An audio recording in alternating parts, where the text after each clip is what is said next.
Hey guys, welcome back. BDCKR here. We're back with our weekly Q&A content. It's just a weird way of saying it, but this is a video and a podcast. So if you're on YouTube, which you probably are based off of our numbers, you can check out the links in the description to get this on a bunch of different podcasting platforms. And if you're on the podcast, you should subscribe to us on BDCKR Gaming on YouTube. Because if this is in your ears right now, then I assume that you'd, like some of the other stuff that we do too. Maybe. Who knows? Anyways, to get into it this week, do you want to say what people are going to be looking at if they're watching the video? All right, so animated Batman Beyond. I don't know that there's a lot to say about him. His stats are low. His base stats are low. He's got a nice special 2, which it is back end loaded as far as the last hit does the most damage, but it's reasonably well distributed so that it's maybe if you're not an MP and fighting characters that are the same as you, that when you are in the offline play and maybe characters are a little bit below your level, the special 2 can do enough damage to knock out all 3 in one go. Solid. Yeah, it's not bad. It's definitely fun. But I think what it says more when you're watching this is just how good Hawkgirl and Rebirth Raven are. Yeah. When you can slot them in so easily and basically fill up 2 slots, put in almost anybody who's a similar power level to either Hawkgirl or Rebirth Raven, and it works. I think that really tells you that these are, S tier characters. Everybody's always been asking who are the best. I think the best are the ones that make anybody good. Yeah. What else was I thought I had some other thought and I can't remember. You're going to tell me something about some video games too, right? The Game Awards just happened, and Baldur's What Game Awards? The Game Awards. The Game Awards. It's named like that. I think it literally might be like the VGAs or something. I forget what the name of it is, but yeah, it's the sort of big one. What's funny is I found out that World's Strongest Man is copyrighted. Yeah, like that. There's or not copyright, trademarked. So there's a competing strongman event, and that their title is trademarked, but I just for the life of me can't remember it. But it's funny to me that you can trademark that kind of basic thing, right? Like, I guess if you can establish it and justify the fact that this is like branding that only you have used and that people recognize you as that, then you can get a trademark on it, right? I just remember what I was going to say about anime Batman Beyond. What's a drag about him, what's disappointing about Batman Beyond is the animation for Special 1 is really fast. Instead of like throwing batarangs or anything, it's like he flings his hand and stuff shoots like really fast. Yeah. And it feels like it should work really quick. But you can only do 2 Special 1s against a maxed out invulnerability of Astro Harness, which is a jip. Because I feel like the more you can do it... We shouldn't use that word, remember? Oh, a ripoff. Yeah. So it's sorry about that. I apologize. So it should, for how fast it looks, it should be able to do more than what, say, New 52 Wonder Woman can with her special Tantu Tono Special 1, and Claw of Horus, so that she can shatter 2 gears. Anime Batman Beyond should do more. I mean, for all the other stuff that's good, he should be able to do more because the animation of a Special 1 leads you to expect that. And I think we've talked a lot about this, how a lot of the disappointments have to do with not just whether something's good or bad, but what your expectations are going into it. So all I was going to say about the Game Awards, Baldur's Gate 3 won, and it won a bunch of different stuff across the board. And I've been playing the game, and I think it's great, so I'm not surprised it won. It's a AAA game. It's a AAA game. Okay. And it's also just on a lot of levels exceptionally impressive. But I was seeing, it's hard to say how many people actually felt this way. I just saw that there was sort of opinions about opinions, and I saw some people sharing opinions about that Spider-Man 2 should have won, right? Spider-Man 2. Did you play that too? It was one of the ones up. No, I played the original sort of Insomniac Spider-Man game. I've not played Spider-Man 2. And there's been like a lot of discourse about it. Some people saying, they're very different, so it's hard to compare, right? Some people going like, Spider-Man 2 is great, but it is like part of a series that have had a bunch of games released in the series for like multiple years now, so it's not really anything particularly new, surprising. innovative. Well, it's more just that it's less surprising, whereas Baldur's Gate 3 was like a real sort of knock it out of the park moment. Okay. Lots of different opinions, but the thing that I thought was interesting is I watched recently Jacob Geller's top 10 games of this year video, and I was surprised by two things, which is one, that he has played so many games that he finished 53 or something games this year. And the second thing that it made me think about was how few games the average person actually plays. Because when I think about the number of games I played this year, like, I don't know, I've played some shorter sort of experiences, right? I've played some multiplayer games, like, and put a bunch of hours in those, but those are mostly as sort of like a social experience. And then I played, like, you know, a couple games, right? In terms of, like, big games I've played, is maybe, like, you know, 3 or something like that. Right. And big game is anything that's more than, like, maybe, like, 8 hours, right? Right. And I that might even be a little bit generous for how many I played. I haven't even counted them up. And so it's interesting to me because you see all of this discussion about, like, oh, should this have won Game of the Year? Should this have won Game of the Year? Everybody's got their own opinions on everything. And what's kind of interesting about it is that most people have had such a narrow range of experience. They've only played sort of like a handful of games anyways, right, that how could you even vote for like a single unified game of the year? Because even just with a list of 6 games, right?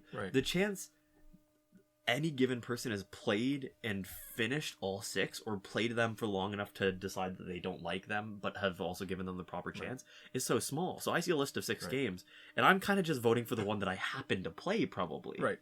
But that argument's been made actually about the Hugo Awards. Yeah. So Hugo Awards are the big science fiction awards that are voted on by the membership of the Worldcon. Yeah.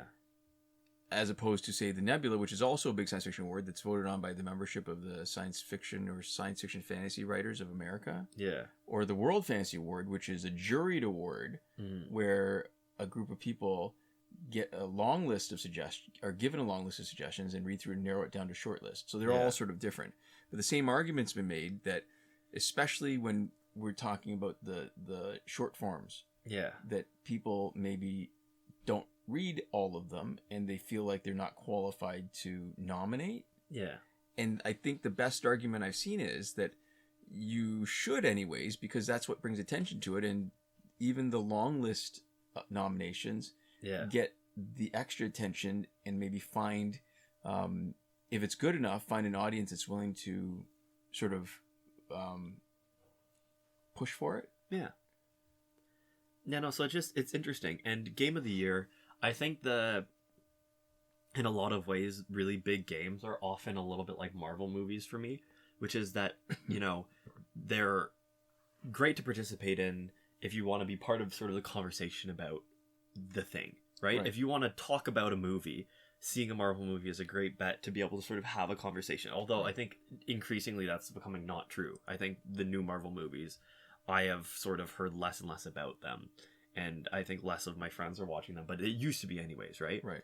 So they're great in that way. But my favorite movie, the best experience that I have with a movie in any given year, is very unlikely to be sort of one of those big tentpole movies like a Marvel movie or a James Bond or like a Mission Impossible or whatever. Just is because James Bond still a thing? It feels like James Bond is very passé. There's a new one that happened a couple years ago, the No Time to Die or whatever, right? Oh, that was an awful movie. I didn't watch it, so I wouldn't know. I was just trying to think about like big franchises like Star Wars, you know. Okay. Oh right, we were talking about that a few weeks ago. Yeah. But so like I'm really enjoying Baldur's Gate, and a bunch of people I know are playing Baldur's Gate, and so I actually honestly haven't really talked with folks I know about it that much because I feel like I kind of got into it at the wrong time. Like I waited until that you're too late. Done. Not too late because people are still playing it, but just that. The conversation has passed by a little bit, although I feel like more people are talking about it now with the Game Awards. But I think really, like the stuff that I like a lot is never going to be the stuff that's on Game of the Year stage. I like a lot of small, weird indie stuff. Maybe it's only like a couple hours long. There's stuff that really makes you think about it. And it's not to say that those aren't like really well beloved. Like What Remains of Edith Finch, right? Is not like this nobody's heard of game by any means. I'm only really playing games that I've gotten recommended to me by like multiple sources most of the time. So as small as they might be, they're still relatively large. Yeah, but like small enough that they're probably not AAA, right? They're more likely to be an indie game, more likely to be something else, and those ones often are able to do stuff that sticks with me for longer. Like Her Story is a great example of that, right? Or Her Story is a game that has stuck with me well past its runtime. And Baldur's Gate, I'm really enjoying my time with. I think it's like a really well crafted game, and it's cool, and it does a lot of things super right. And I think when I'm done with it, I'm going to be able to put it down and probably not spend that much time thinking about it past the confines of it. And I know that's not true. So for some of my friends, they picked it up and like were like obsessed with it, and I think still are kind of obsessed with it. But for me, this is cool, this is fun. I'm gonna put it down, and that'll be it for me. But anyway, I just thought it was interesting. I was just thinking about it with the awards, because there's all these people saying like, oh, tell me how this game could possibly win over that one, and I'm like, wow, you've played both of them? That's weird. Right. It seems like both of them are pretty long games. You got a lot of... how much of a commitment then is, on average? I mean, clearly they're all different, but on average, what do you think a commitment to a game would be? I think a lot of AAA games are like at least 15 hours now. 1.5? Yeah. So, I mean, if your job, you were talking about somebody who played 53 games in the last year. Yeah. So if your job is that, and you're spending 40 hours a week playing, I think you can hit that. Yeah, but you're not just playing it; it's then making and editing content about it, right? Oh, I guess if your job is journalism or video essays or whatever, the most of the time you probably spend more time doing the research and essay work than you do playing the games themselves. Oh, that's interesting. Because you mentioned it and I watched it. It was H Bomber Guy's video about plagiarism. Oh, did you watch the whole thing? I watched probably. I'm still working my way through it, and I've watched that too. I've watched it, but sort of in the background. I was paying attention as stuff caught my eye, but I didn't pay attention. Have you hit the halfway point yet? I think I have, because there's that one guy. There's a few, but there's one guy who was in the queer space. Yep, that's the halfway point. He was stealing from all these other smaller people and plagiarizing them and not crediting them properly. Yeah. And boy, and so now I'm actually properly following what's happening on Twitter and Blue Sky when people are making comment, and I get the context. Oh yeah. Okay, so 15 to 18 hours is Spider-Man 2, and then Baldur's Gate 3 is apparently about 56 hours, primarily focusing on the main objective, and about 144 hours for 100% completion. Wow. So, and then for Spider-Man 2, they say 100% completion is 24 to 28. So is this reviewer completing it, or they're just finishing it? The person who beat 50-something games, I think they're, just beating the game, but having whatever experience. So, probably somewhere around the average time. Right. Yeah. No, it was just interesting to think about, because I think even in times that I've had a lot of free time on my hands, I've never motored through that many games, I think, at any point, right?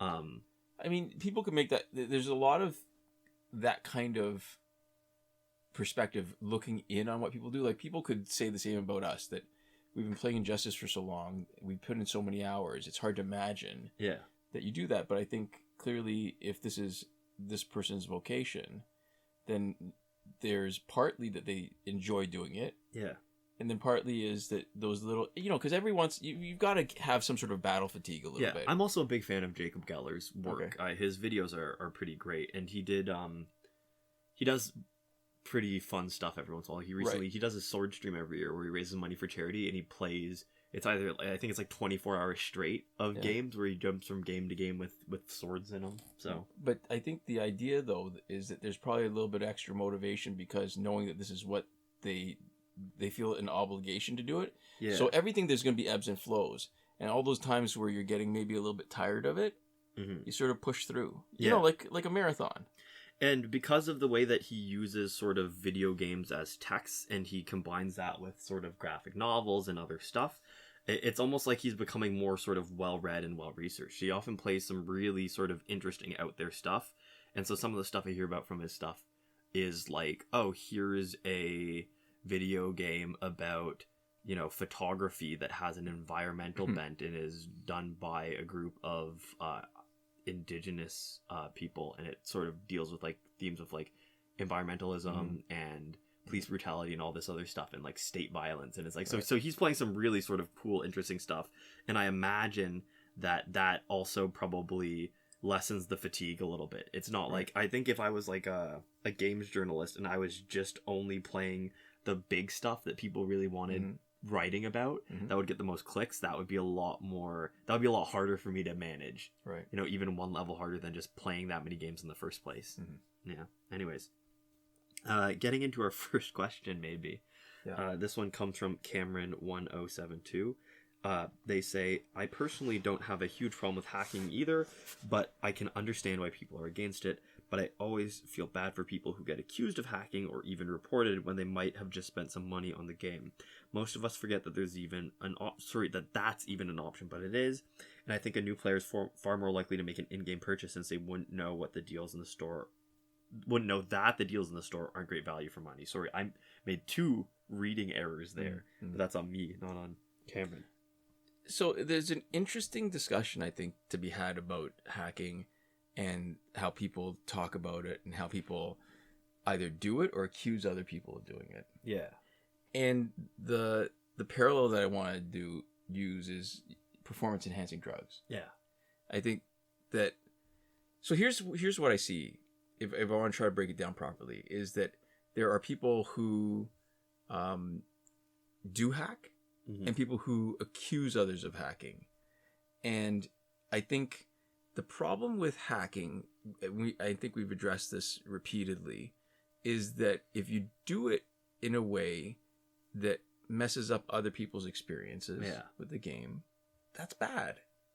So, you know, this is a bit of oral history here, but way back when multiplayer started and gears were first introduced, there were people who were hacking gears so that you could use the same gear on more than one character. You could have more than one copy of the same gear on one character. So somebody would come in with 3 copies of something powerful, right?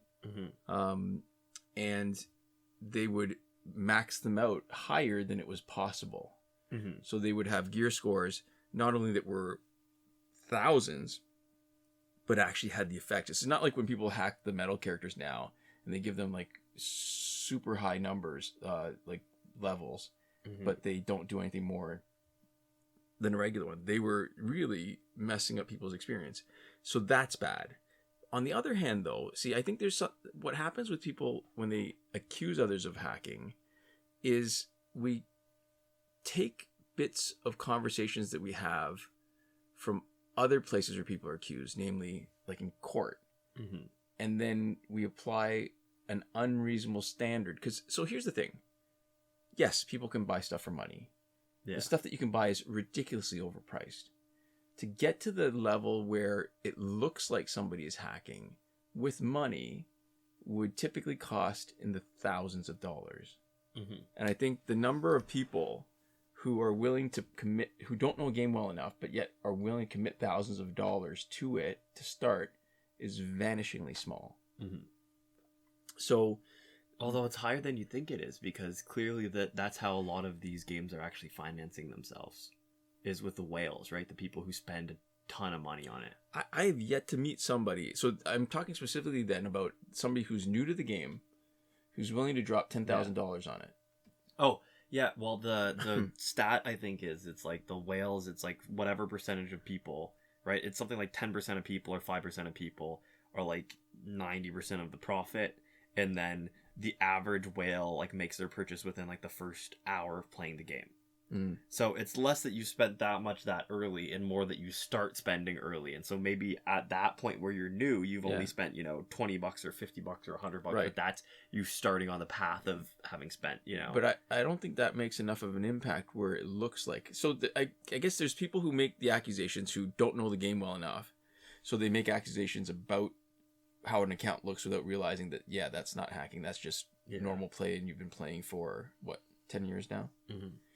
But then there are people who really are cheating, almost certainly, like 99.9% cheating, but then people will come out to defend them to say, well, you don't know that. It's possible. Yeah, it's possible.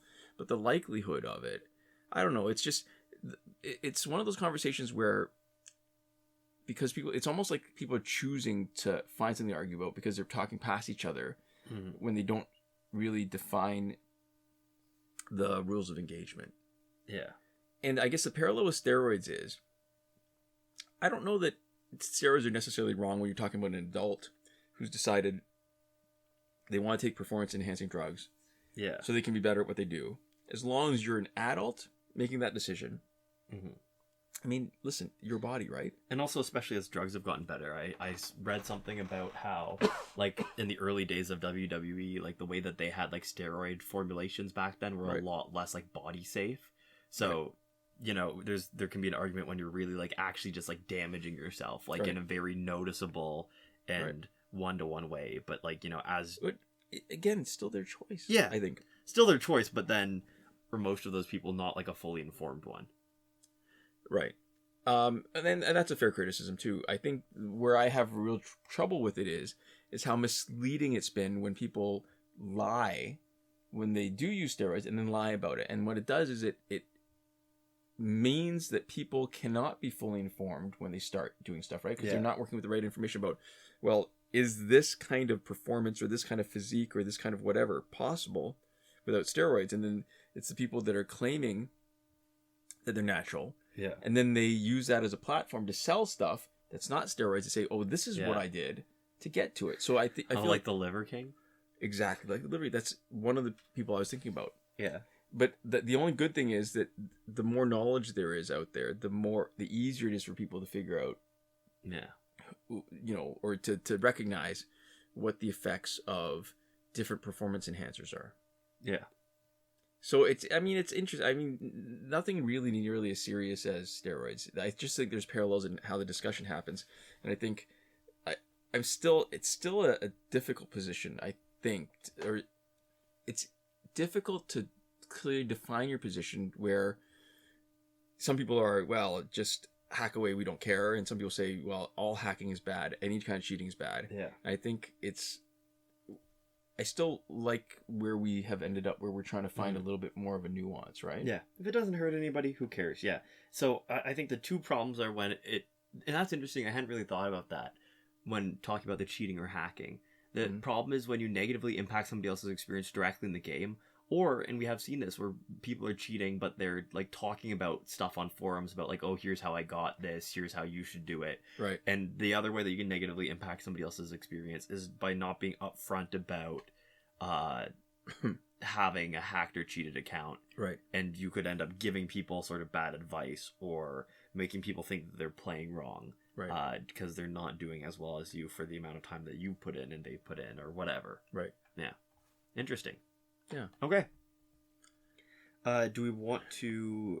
The next one, it comes from... Yeah, we'll do one more. Egbo Simba Chioma. I don't know if that's their name. Simba. There's a Simba in there. So it's EGBOSIMBACHIOMA, and then it's 713. Egbo Simba Chioma. That's what I'm thinking. That's where the 3 breaks are. But it's yeah. Anyways, they say, bro, can you please start doing Marvel Contest of Champions videos? Game is super complicated and need your brilliant explanations. Love the channel, by the way. Been tuned in for over 4 years. Yeah. I guess we haven't talked about this in a long time. Yeah. So, I mean, it's not that we are never considering doing any other type of content. In fact, most of the time I have at least one idea for like some other video I could make kicking around somewhere in the back of my head. And I would love to see it. We've talked about some of those, and I think I would love to see some of those videos. Yeah. But for any specific stuff, we're just there. There needs to be a reason for us to want to do it, because if we were popular enough, money and views could be a reason. But we're not popular enough that if we just make a new video that we're going to get money and we're going to get views, right? Us really enjoying the thing that we're playing or doing could be a reason to make it. And that is where Injustice started, right? Right. But unfortunately, like somebody else coming in with a comment and saying, hey, could you play this?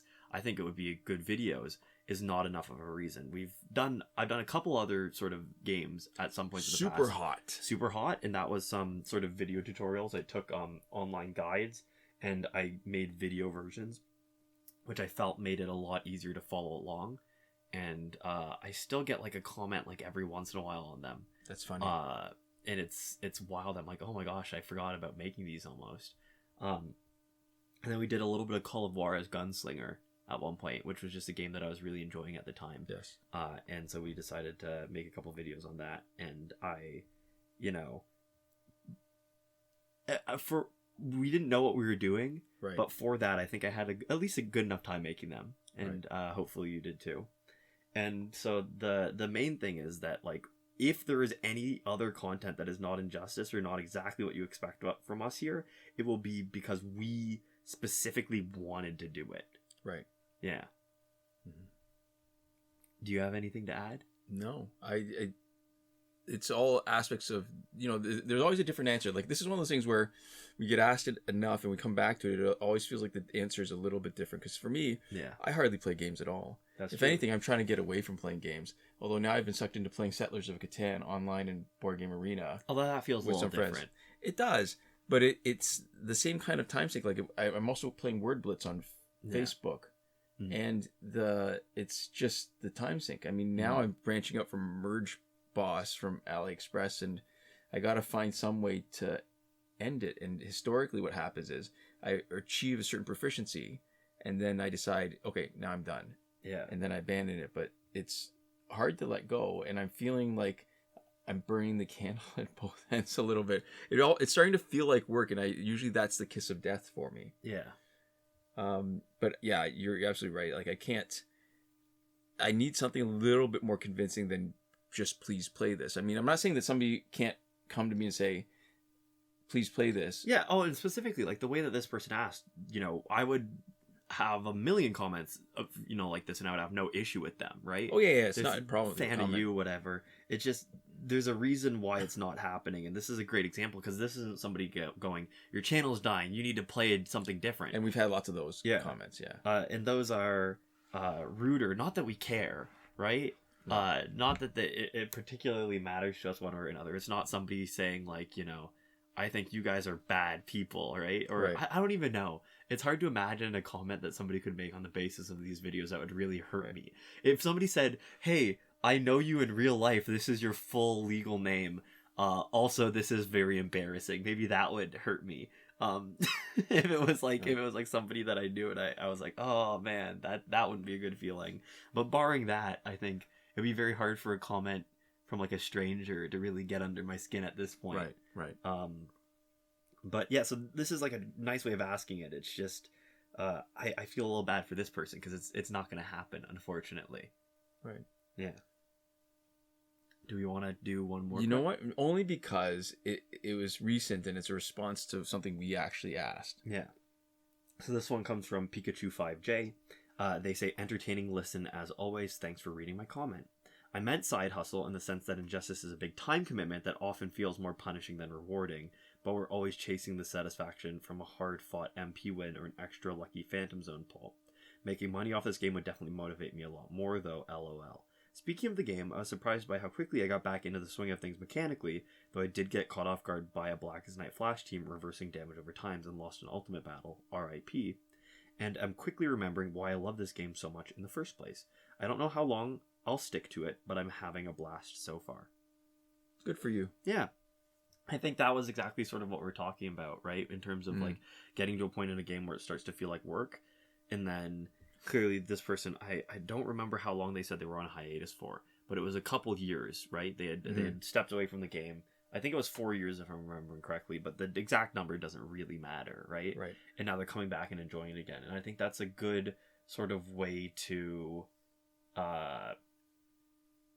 manage your time in a healthy way. I think it can be easy to get into that sort of cycle where you're not really enjoying yourself, but you just keep putting time into it anyways because you're used to it. I have a bad habit. I play Valorant with my friends, right? And I don't tend to say much in chat. We always say, like, you know, good luck, have fun to the other team before we start playing. And if people are talking, I will respond, is the thing. Right. And so, like, sometimes, you know, somebody else on the other team has a great name, and I go, oh, that's a cool name, or they notice that we have themed names because me and my friends often have theme names, and they'll go, oh, that's a, you know, fun naming scheme, and we'll go, oh, thanks, you know, whatever, right? Little stuff like that. But if somebody starts really being like negative and toxic, I will also sometimes reply to those people, and I think that's why I get into a little bit of a bad habit, because I'm like, I try not to be like terrible, right? I try not to be mean back to them, but sometimes when somebody's like, you guys suck, you know, why are you playing, whatever, or they're like just like clearly angry in the chat, I'll say something like, you know, you can play something else, right? Like, I promise you nobody's forcing you to play this game right now. Like, are you having fun? And I don't think it's necessary or constructive necessarily to say stuff like that, but I do maybe get a little bit of satisfaction of it. Like, I'm like, you know, you realize that you can, this is your free time, right? So it's all the frame that you're looking at, because it is constructive because it makes you feel better. It may not be constructive in a way that changes that person's behavior and improves, you know, the environment. Yeah. But there's something to be said for just, you know, a little bit of self-care. Yeah. Say what you mean. It's not particularly harmful to others. Yeah. It's a little bit toxic back, though. I'm fanning the flames a little bit. Like, there was fair. A couple days ago, I played a game when somebody was saying like, oh, you guys are bad.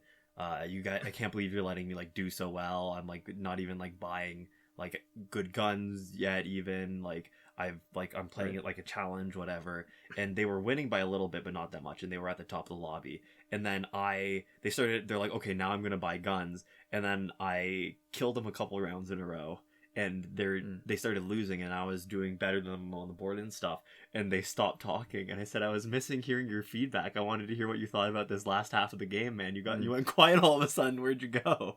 And they didn't reply for the rest of it, and they also didn't GG at the end when everyone else did. Right. But it's stuff like that where it's not necessary, right? Like I'm not feeding into that guy, because obviously he went silent because he was, you know, either frustrated or whatever. He was locked in one way or another. But I didn't need to say that. You know, it wasn't important for me to kind of stoop to his level a little bit. But I did enjoy it. Right. So I don't know. Okay, on that note. Yeah. So to finish we're always here with psychological insights, right? Yeah, but you didn't give me your feedback on it. I'm just saying I probably didn't need to say that. I don't know. You know what? Sometimes, like, there's... You talk about toxic. I think sometimes there is harm in internalizing and shoving down stuff. Yeah. Because it's not appropriate to express those things, right? But I can complain to the friends that I'm playing with. I don't need to say it to the other guy. Sure, fair enough. But I think that there's certain areas that are safe and not dangerous where you can do that. I think, you know, it's just, you know, during a game... and having a little bit of not hostile talk, but just, you know, you're giving back a little bit as you're getting. Yeah. I don't think that's entirely bad. Fair enough. Okay. Well, yeah. So that'll do it for this week. To finish up, we'd like to give a huge thank you to our lovely patrons on Patreon. That would be Michael Devries, Irvin Ruiz, Hoshi127, and Nora Klimek, who are supporting us on the credited level, and the other names that you see across the screen who have supported us at some point during the pandemic. Yeah, so there we go. Thank you so much for your support, and thanks so much to all of you for watching. We'll see you next time. Komoda.